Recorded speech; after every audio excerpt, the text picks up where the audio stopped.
In October 2024, KTM sent the largest display they had ever assembled to the EICMA motorcycle show in Milan. Row after row of orange, every model line, every displacement. The Duke Naked bikes lined up beside the Adventure Series, the RC Sport bikes alongside the Enduro machines, the Dakar trophies, the MotoGP imagery, the wall of racing DNA that the brand had spent 30 years building. Executives in orange polo shirts stood in front of cameras and talked about the future. 6 weeks later, the factory stopped. 3,800 people worked at KTM's headquarters in Mattighofen, Austria, a small alpine town where KTM had been building motorcycles for decades. They showed up in November 2024, and the production line did not move. Pierer Mobility AG, the parent company behind KTM, Husqvarna and Gas Gas, filed for insolvency protection. KTM AG followed separately. The lawyers arrived, the administrators arrived, and Europe's largest motorcycle manufacturer, a company that had reported revenues of 2.7 billion euros just 2 years earlier, was placed in the hands of a court-appointed restructuring officer. 90 days. That's roughly the window between the Milan show triumph and the insolvency filing. 90 days from the most impressive display of orange motorcycles ever assembled to the company that built them entering administration. This is not a story about bad motorcycles. The machines are genuinely excellent. This is a story about 3 decisions that turned a generational success story into a catastrophe. The acquisition strategy that made KTM look invincible while quietly multiplying its debt. The overproduction gamble that flooded every dealership in Europe with motorcycles nobody was buying, and the financial structure that made the whole empire brittle enough to collapse in a single bad season. Let's start at the beginning, because to understand how KTM fell, you first have to understand who built it and what he built it from.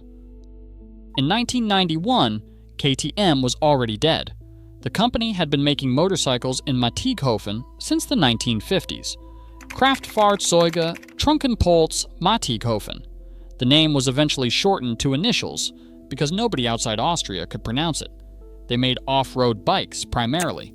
Enduro machines, motocross bikes, bikes for people who rode them sideways through forests and across deserts. The racing heritage was real, but the company's finances were not. By 1991, KTM was bankrupt. The factory was silent. The brand was effectively over. Stefan Pierer bought it.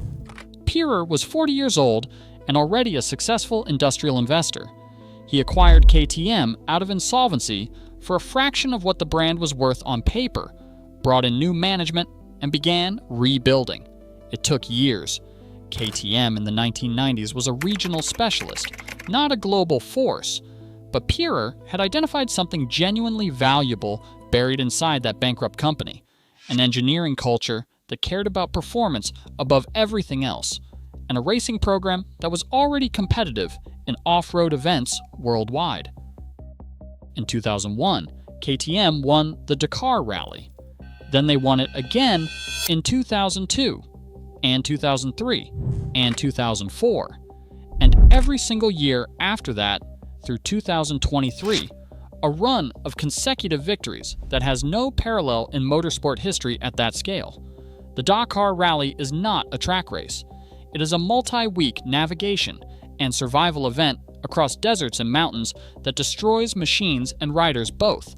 Winning it once is a major achievement. Winning it 20 consecutive times means your engineering is in a category no one else occupies. Pierer understood that racing victories could be converted into retail sales at a premium. If KTM wins in the desert, and you can buy a KTM at your local dealer, you are buying a piece of that victory. Ready to Race was not just a marketing slogan. It was a brand architecture that let KTM charge more for its machines than the engineering alone justified, because the engineering came attached to a story that was genuinely true. By the 2010s, Pierer was ready to build an empire. In 2013, BMW Motorrad decided to sell its Husqvarna motorcycle brand.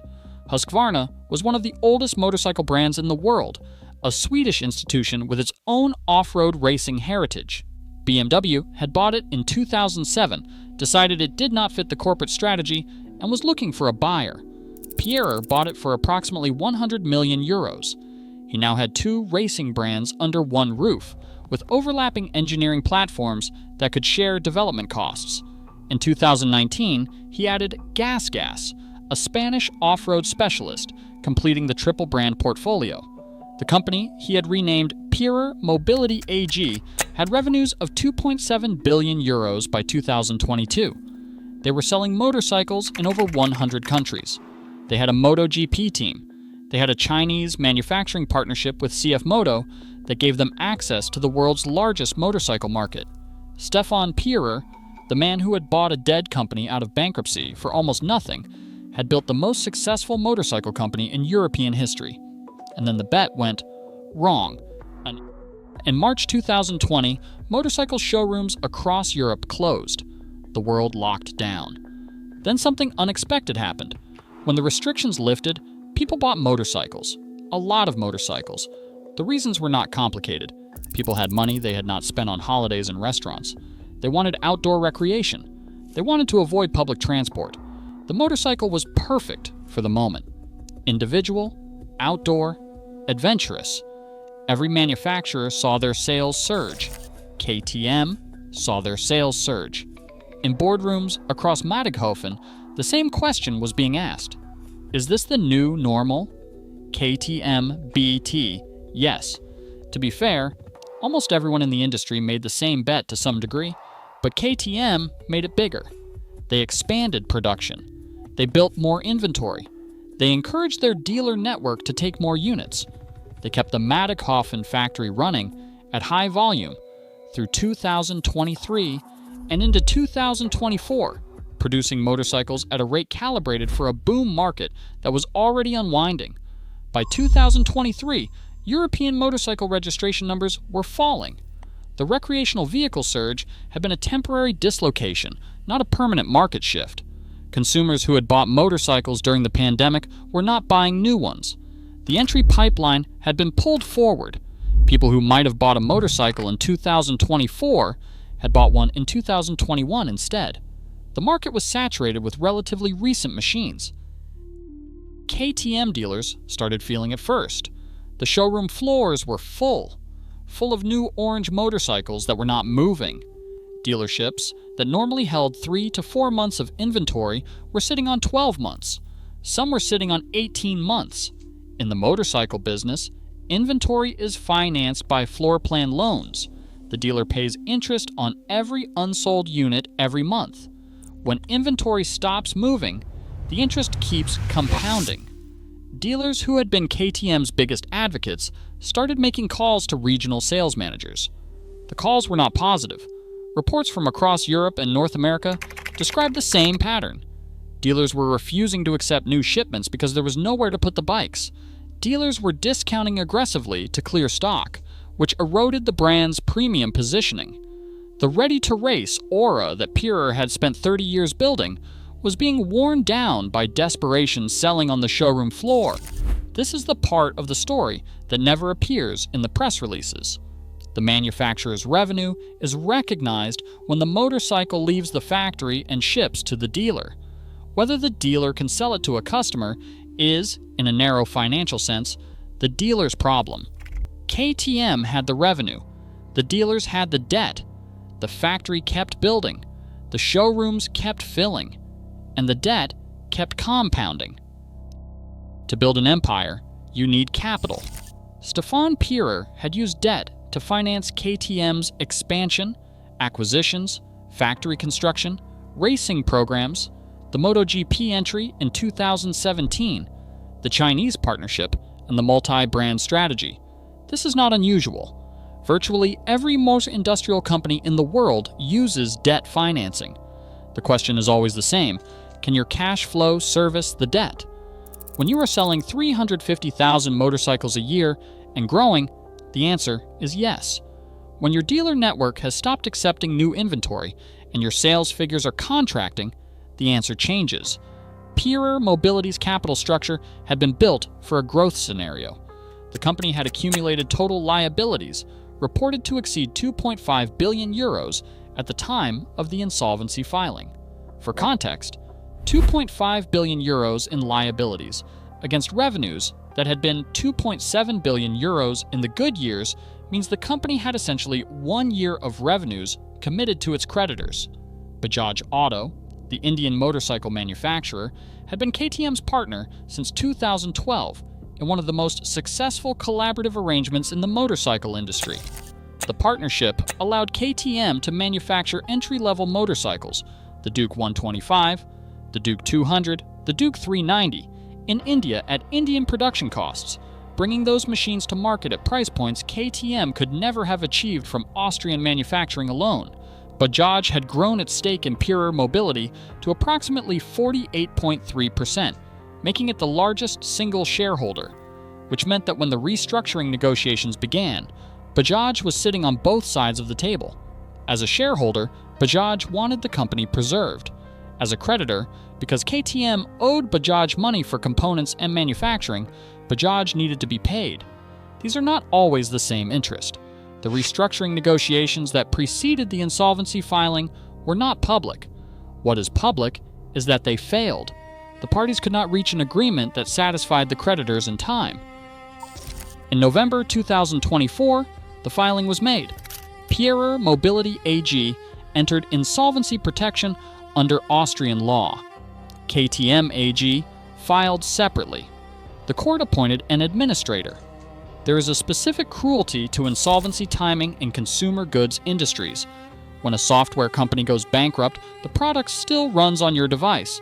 When a motorcycle company goes bankrupt, there are 3,800 people who need to find out whether they still have a job, and hundreds of thousands of customers who need to know whether the dealer network that services their bikes will still be there next month. The EICMA show in Milan is the motorcycle industry's most important annual event. Every major manufacturer sends their best. New models are unveiled. Journalists ride thousands of kilometers to be there. It is, by design, a demonstration of optimism. KTM's 2024 EICMA display was extraordinary.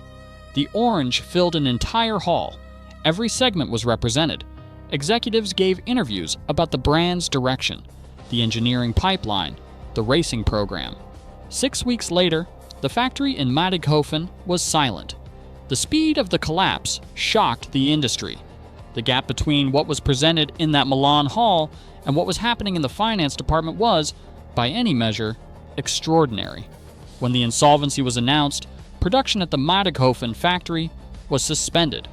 Workers were placed on the Austrian government's Kurzarbeit scheme, a short-time work program that subsidizes reduced hours rather than immediately laying workers off.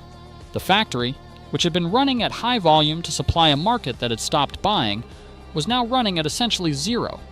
For KTM customers, the questions were immediate and practical. Would the dealer network survive? Would warranty claims be honored? Would spare parts continue to be available? These are the questions that matter to someone who paid 15,000 or 20,000 euros for a motorcycle and is still making monthly payments. Bajaj Auto began formal acquisition discussions. As both the largest shareholder and a major creditor, Bajaj had more leverage in this process than any other party. The outcome that made most financial sense, Bajaj taking a controlling stake in a restructured KTM entity, was also the outcome that best protected the brand's ability to continue operating. KTM's engineering, its racing program, its dealer network, and its supply relationships were all intact. The problem was never the company's capabilities. The problem was the capital structure that sat on top of those capabilities. 90 days. From the most impressive display of orange motorcycles ever assembled to insolvency administration. That is the speed at which a 2.7 billion euro empire can unravel when the assumptions it was built on turn out to be wrong. So what does this mean for you? If you own a KTM, your motorcycle does not become unsupported because the parent company entered insolvency. Parts supply and dealer service networks are typically protected through these proceedings, and any buyer inheriting the brand has every incentive to maintain them.